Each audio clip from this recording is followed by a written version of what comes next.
So, first off, what does the king tell Joab to go and do that we see in both of these? Alright, so a consensus. He wants to know how many people there are for a certain reason, right? Which we'll discuss. And was that directive, well, let's say, where did that come from? Where did that decision come from?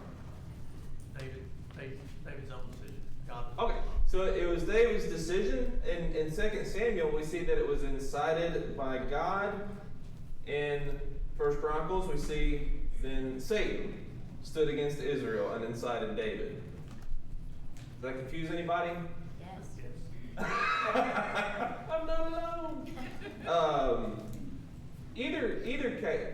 I'm sorry, you raise your hand. Go ahead, No, go ahead. I don't want to put my foot in my mouth. Go ahead. Well, this is kind of like what with Job and Pharaoh back in Moses' day. Who hardened Pharaoh's heart? Some passages say the Lord did, others say Pharaoh hardened his own heart. Mm-hmm. And with Job, Satan was allowed by God. And I think that's happening. This is what Bullinger calls it ellipsis. Some words are omitted. I think properly understood that Satan was the one that did it, because if you look at it close, it says there in the first verse, God's anger was not with David. God's anger was with Israel. Was with Israel, yeah. And so he allowed Satan to incite David because he was angry with the people. Yeah. And because we know the Lord does not tempt, but he permits this test of faith. The Lord didn't harden Pharaoh's heart. Pharaoh hardened his own heart, so the Lord kept sending the same draft messaging, let my people go, let my people go. And it just infuriated him. God didn't do anything to Job, but he permitted Satan to tempt Job to prove the point. And so in harmony with those, I think we need to understand that the Lord didn't punish David. David acknowledged he did wrong later, but he was angry with Israel. Mm-hmm. Yeah, Roger brings up a great point, which is basically, if we look at it as God allowed, God permitted this to take place. Now, this may have been Satan's work, actual hand in the mess here, creating that desire of David to make that choice. This is a good idea. This is coming from my mind, and I think this is a good idea. This is what we need to do. So that at the end of the day, that directive is from David, even though it was allowed and kind of tested from Satan, influence from Satan.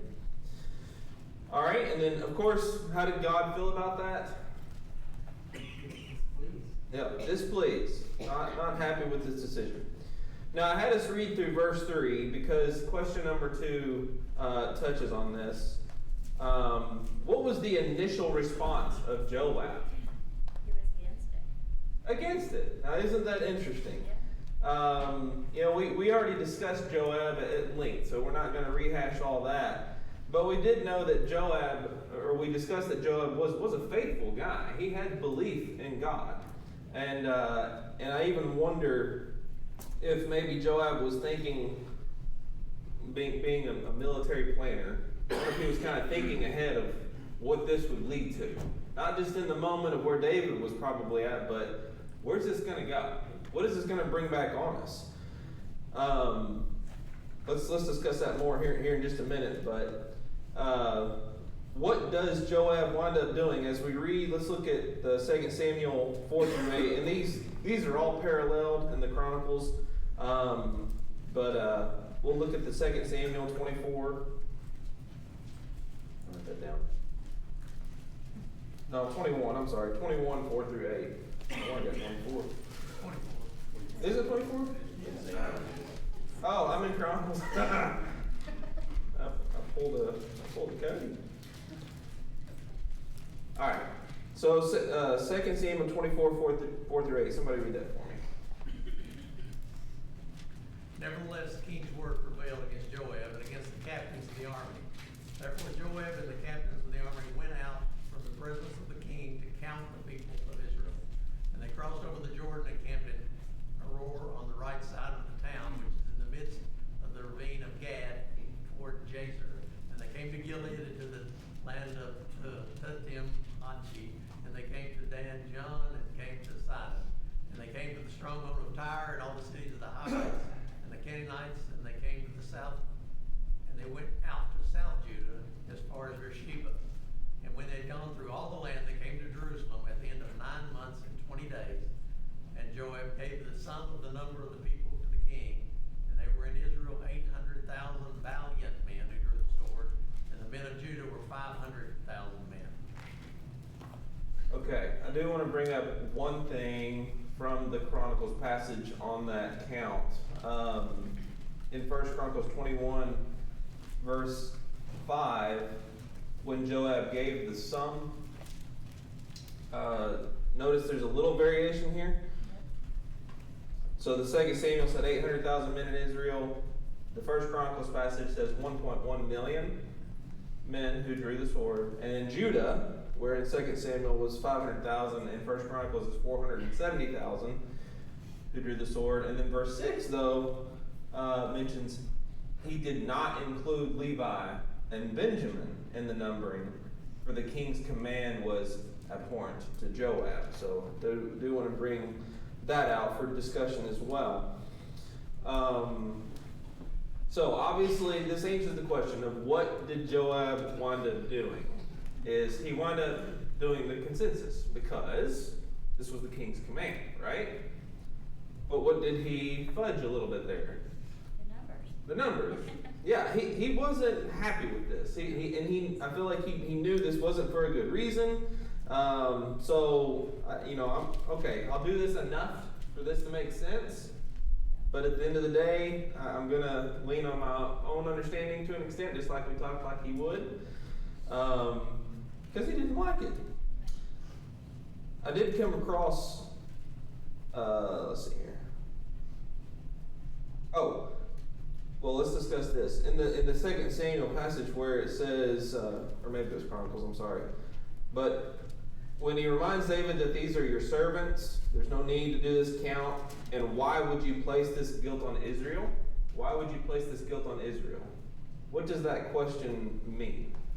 What guilt is being placed on Israel by doing this? Any ideas? Well, they were his chosen people for his glory. And so, like in Jericho, God was glorified because an army doesn't defeat a city that way. And so in the census, if you number your people and you say, well, this is how many men we have that draw the sword, you're starting to do things for your own glory. And so that would take away from the glory of God and be sinful, because that's why they were his chosen people in the first place, to show everyone else God's glory. So this, try to bubble it up, is basically, this is going to impact, we're going to see this impact on faith, in short. I mean, this is a trust in a numerical value over a faith value, so to speak. We're going to see that come to completion here later on, but a few things I want to discuss on Joab's thought process. I mentioned I'd come back to this. There was a few things I came across that I thought could play a role here. Number one was that Joab understood that the census reflected a resilience on human strength and military power rather than trusting in God's provision and protection. Entirely possible with who he was and his faith in God that could have been the case. Joab found the king's command abhorrent, indicating that he had strong moral and ethical objection to the census. And then Joab was fiercely loyal to David and the nation of Israel, but he likely wanted to protect both from the consequences of divine displeasure. So he's in a bad spot. This is a really tough spot to be in. You're a commander, but your job, your duty is to fulfill the king's wish. I I don't envy his position in this, to have to make this decision.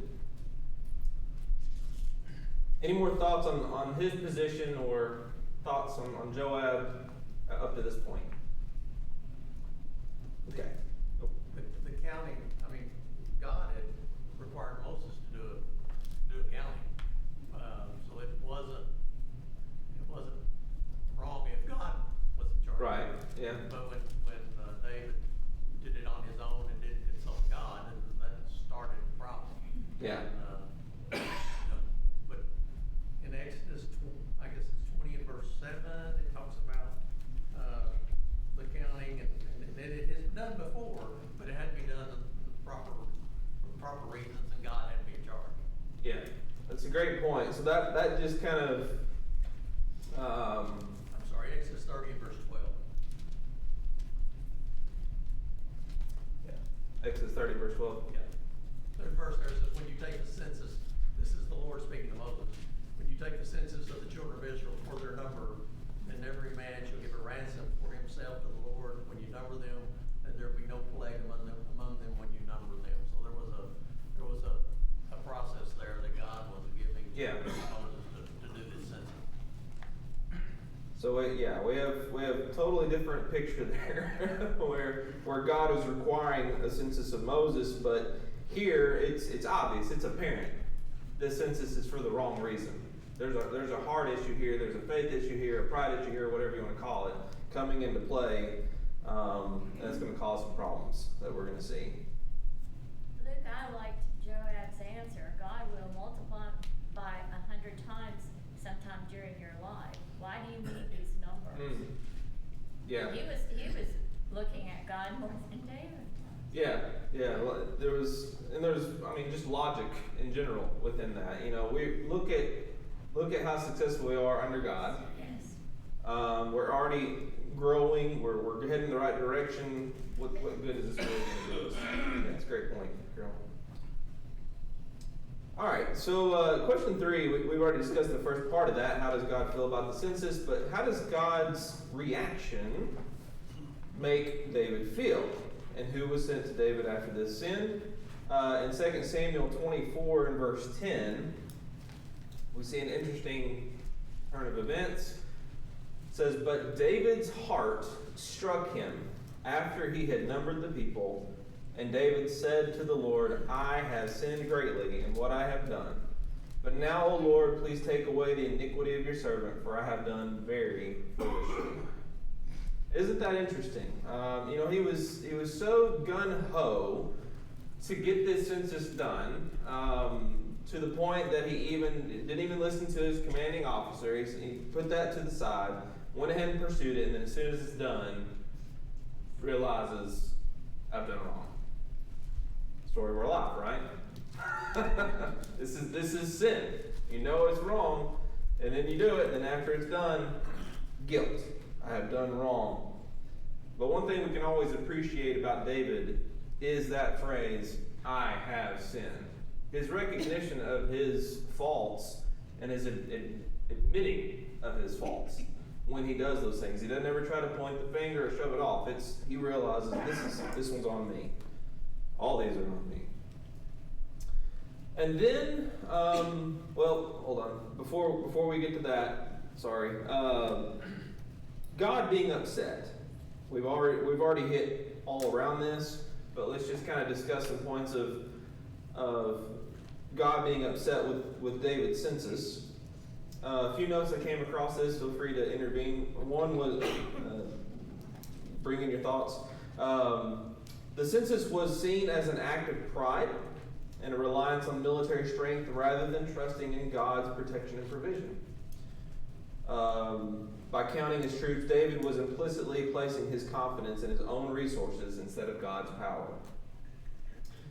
The act demonstrated a lapse in David's faith. God had blessed David and Israel with peace and abundance. This is to Carol's point, and the census suggested that David was looking to physical evidence of his national strength rather than depending on God. By taking the census without the required ransom price, as this was brought up from Mickey actually, as outlined in Exodus 30:12, David was seen as usurping God's rightful place as the protector and true king of Israel. This was a point that I'd come across somewhere else, and I thought that was interesting. And then the Bible indicates that God's anger was kindled against Israel, and the census was a manifestation of this displeasure. And it served as a reminder of the importance of humility and true devotion to God. There's some really interesting, some of those very good points within some of those notes I came across. At the end of the day, I think ultimately this probably was just a pride issue, a decision made in a prideful moment of David to rely on these numbers rather than what God has already provided. So to bring in some justice, so to speak, this is the and this really isn't even the Nathan to David moment. Nathan had to make David realize what wrong he was in. David was already there. He was already there. But Gad arrives, David's seer. So let's look at some of this. This verses. Let's go verses 11 through. Well, yeah, 17. 11 through 17. Anybody up for a big read?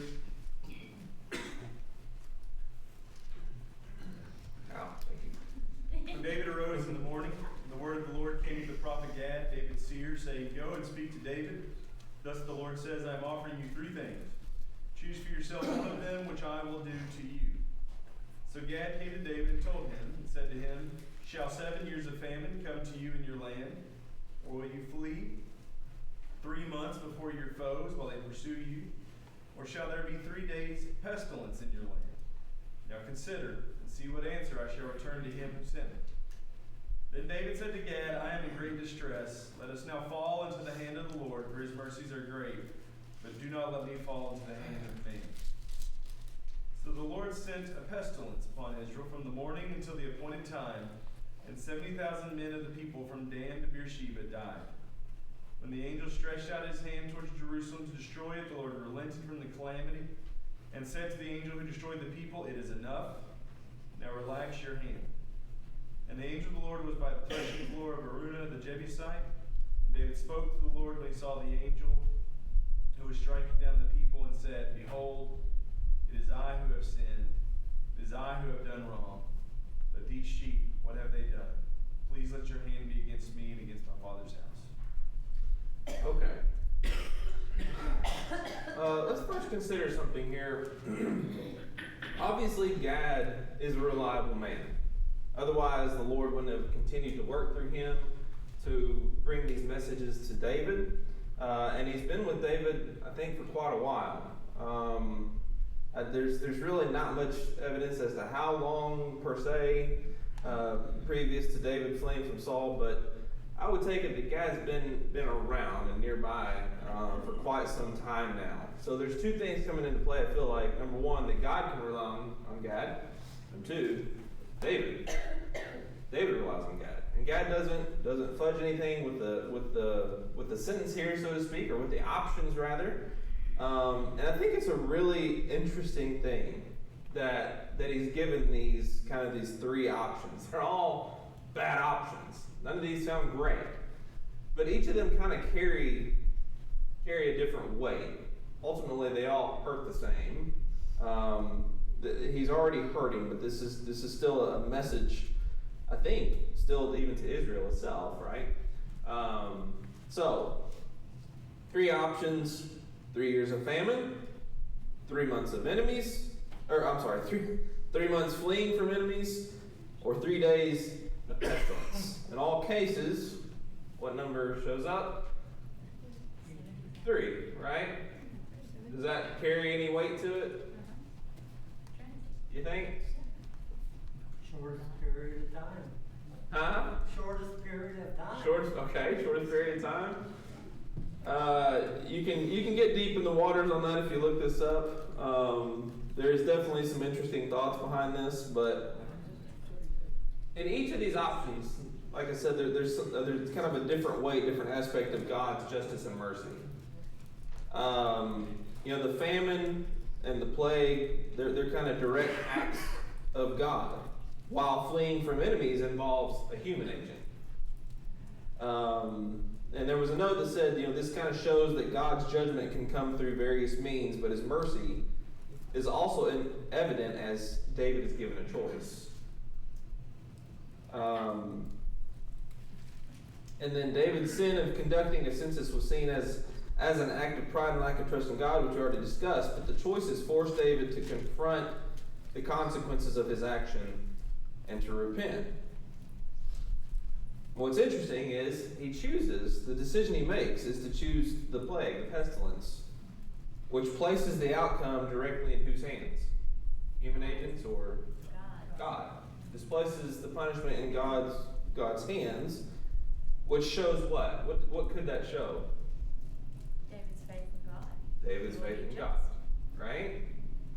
He realizes, like we said, in that moment after he'd completed that count, where he was at, emotionally and spiritually. He recognized that he should have had more faith in God, and now he's back in that moment. Here's my faith. Thank you for giving me these options, but this is in your hands. How do you want to deal with this? The number 3, if you want to dig on it, kind of often symbolizes completeness and divine perfection in the Bible. Don't know if that has anything to do with why the number 3 is used repeatedly here or not. But it is interesting nonetheless. And then each punishment, although we did talk about, the different aspects and avenues, it still affects the entire nation of Israel, not just David. And one note was brought on this that I thought that tied in was that this highlights the communal nature of sin oftentimes and its consequences, as well as the role of a leader's actions in impacting their people. So, could this possibly have also tied in to that little moment in history when God warned Israel about having a king and what would happen with a king? Carol says yes. I think it could. This definitely, these people are going to be looking to David. They've already gone through a lot with David. They've seen this roller coaster ride outside looking in. This is what the whole class has been about, seeing David through others' eyes. So you got to think every decision that's made, what are the people thinking? Obviously we have Gad here and we're discussing Gad, but what are they thinking? What's going on? Why are we doing this? There could be anger, there could be riots. We're not told necessarily, but is David just constantly making a fool of himself in these moments, and then coming back and showing them he still relies on God? Are they seeing both sides of the coin? Well, he's human. Yeah. It shows he's human. Yeah, he's human. Makes it so relatable, not necessarily the sins themselves, but sin in general. How it affects us, but also how we can respond to it and respond to the consequences of it. Luke, I'm struck. I wonder if David had any sense of how destructive this was going to be. I know it's dangerous to talk about statistics in a lesson that's against talking about statistics, but Says the accountant. yeah. So yeah, this is probably telling. But the first note that I took is what percentage of the total people was this? This is like 5% of his of the total people. I mean, we just took a census. We know how many people there are. 5% of his country's gone. This, like 9/11, 3,000 people died. Yeah. This is 70,000. Yeah. Like the magnitude of what has happened is, of course, it caused social unrest and caused internal dissension and caused, like, this is a massive. I mean, just the scale of it, probably we read by and don't appreciate. Yeah, that's a great point. So yeah, in case you didn't hear that in the back, Michael was referring to the scale, the gravity of what's happened here.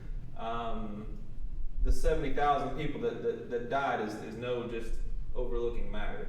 It's a substantial amount of people. And I do wonder, I mean, you bring that up, maybe you said this at the beginning, but you know, did David realize what this meant? To choose the 3 days of pestilence, what would it have meant to choose the others? I mean, I don't know, what would be the cost of running away from enemies? I would think it'd be pretty heavy as well. There'd probably be death involved, loss of crops or homes or whatever. Yeah, that is a lot to digest and consider. Yeah, 3 years of famine, definitely. That would definitely have an impact on a country. So no matter what the choice would have been, it would have been impactful. But here, I do. It's a great point. 3 days, that doesn't seem so bad. A sickness comes through.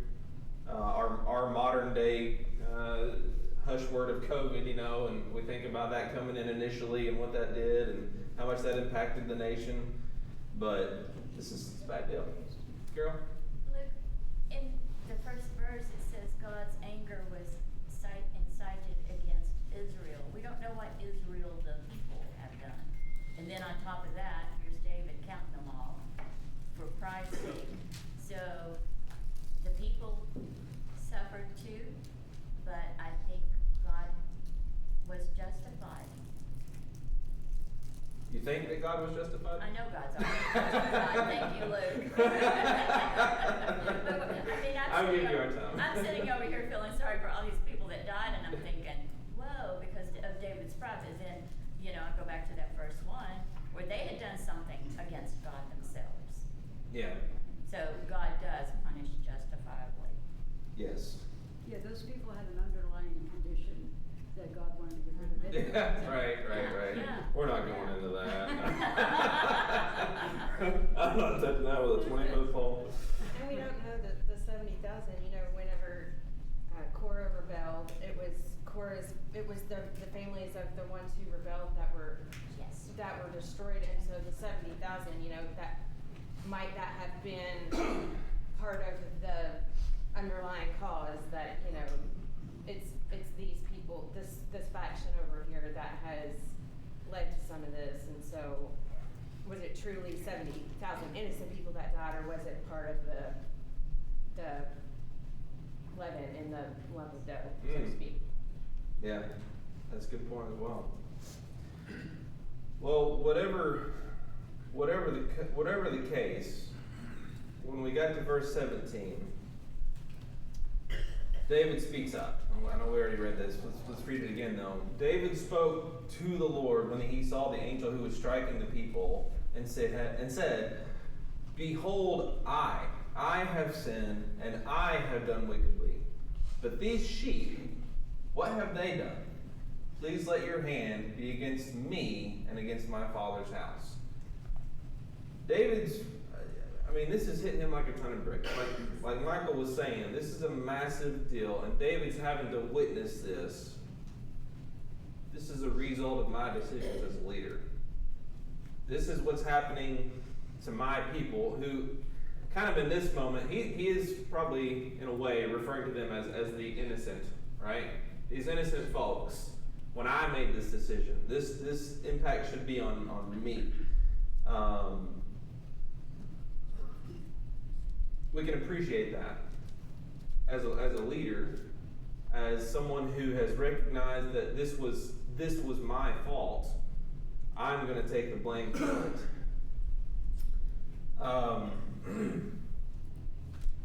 You think of parallel stories. You know, seems like there was a story not too terribly long ago. Some sort of fire started. I think it was in a barn, and there was 3 friends involved.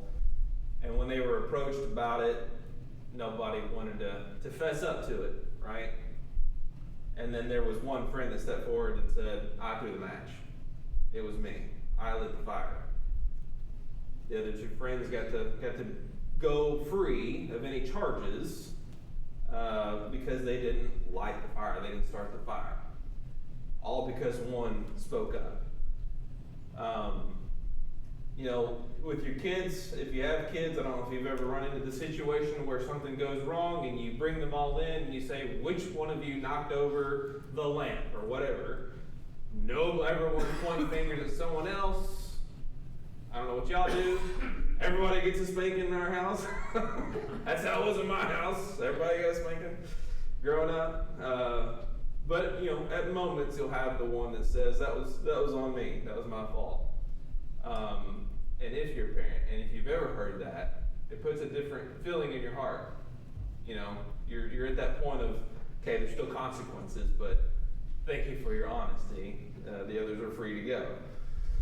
So there is an appreciative moment here. I think that we need to shine on David. And in all these moments, I know we see a lot of bad things happen, but we also see these moments of the heart after God's own heart. And that's what makes David's story a beautiful story, I think. Hey, Luke, I know I know this is mostly David, but God's character in this is really interesting to me. I know David had actually repented, so maybe this is one of the differences, and maybe because there's an incredible relationship between him and God. I speak of it that way because, you know, to me, I can't think of other times where God has given options, where to the one he was going to punish, it was just, it's happening. Just prepare the people. This is going. Now he's relented, just like on here, but he gave 3 options. Very, you know, none of them great options. But David knew he had to take one, and then God's awesomeness to where the first part of the third option, he said, the sword's coming, and then pestilence, by the way. And pestilence comes, and he still has compassion and relents with the sword and the angel. And we don't get into that scene, because that's been incredible with the angel and everything. But just the awesome, I don't know, just God's character, to me, relates so well as a parent, whatever, how, you know, it's, you know, some people say just give God one term. He's all love, or he's just, no, here I just see him just being all punishment. God is very much, is encompassing all of that, where he still holds back or makes choices to do just something different. I think that dynamic of him and seeing Gad saying all this, the relationship between him and God and David, how all this is playing out, is just, this whole scene is just kind of incredible. That is a great point, huh? Thank you. Any other comments up through that? Either on Gad's position in all this, David's position, the people, anything? Kyle? Don't you think maybe that we see in making this choice here, again, David's human reasoning, it was his own personal reasoning that caused him to go number the people to start with. But then when he looked at the options he had, he no doubt thought that 3 days of pestilence would be less than any 7 years of famine or 3 months of running from the enemies. And again, he forgot one thing, and that's how bad a pestilence God could bring upon those people. He might have been thinking about the locusts or the grasshoppers or whatever that Moses or God put on the Egyptians before the children of Israel came out of Egypt. But he never once thought probably that God could send an angel to kill 70,000 people. Yeah. And so I guess the moral of that story is every time you try to use human reasoning to counteract God's reasoning, you lose.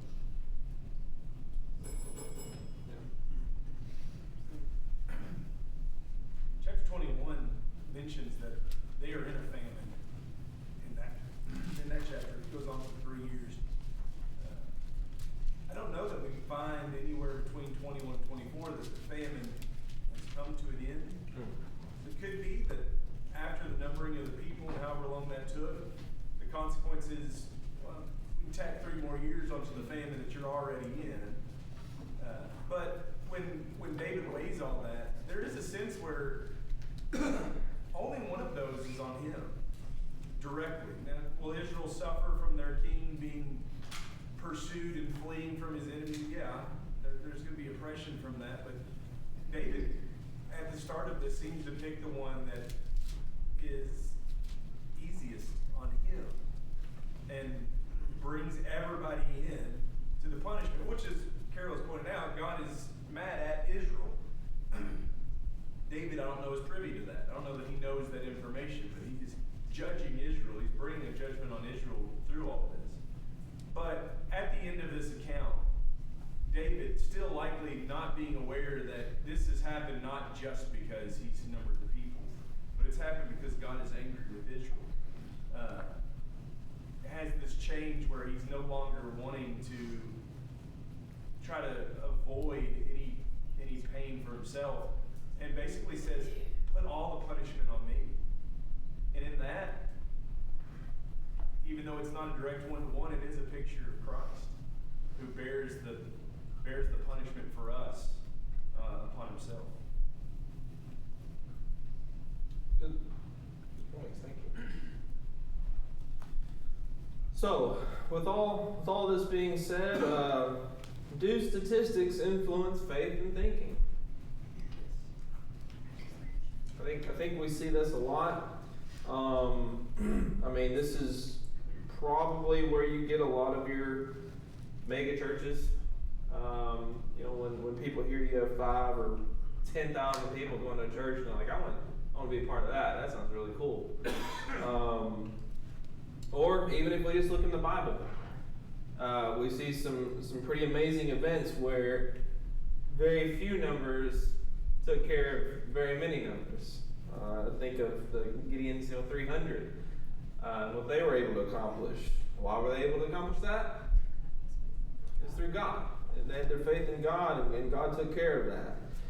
And even though there wasn't really a number, per se, statistic here, but how about David and Goliath? I mean, there was a statistic of size and military prowess versus this young man, so to speak, and odds would say that's not going to go very well, but David himself had the faith in God to get him through that.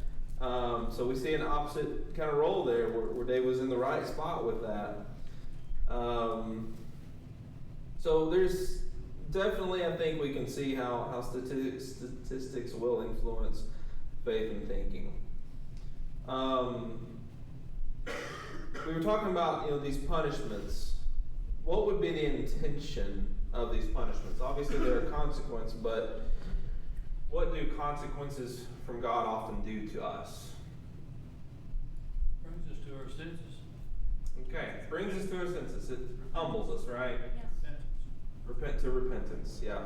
And that would be the end goal of any, I think, punishments per se from God, or He always wants us to come back. The intention is never to shove us away. It's to humble us to the point of repentance. Luke, initially God was not angry with David, with Israel. With Israel, yeah. But David could have made, even though Satan worked on him, David could have made the right decision. Because he didn't, God was angry with that David later. And so just a reminder, we can, under temptation and trial, there is a way of escape. We can make the right decision and trust God's ways. Yeah. Otherwise, as David, we got then to rely on God's mercy. Yeah. Great stuff. So, lots of lessons in this that I thought, I would have never thought we'd be able to pull out, but that seems to be what happens as we go through these character studies. There's always something we can pull from and try to apply to our daily lives. So, hopefully some of those thoughts were helpful. And every time I flip the page, I'm like, who is this guy? Ornan? So we'll discuss Ornan on Wednesday night.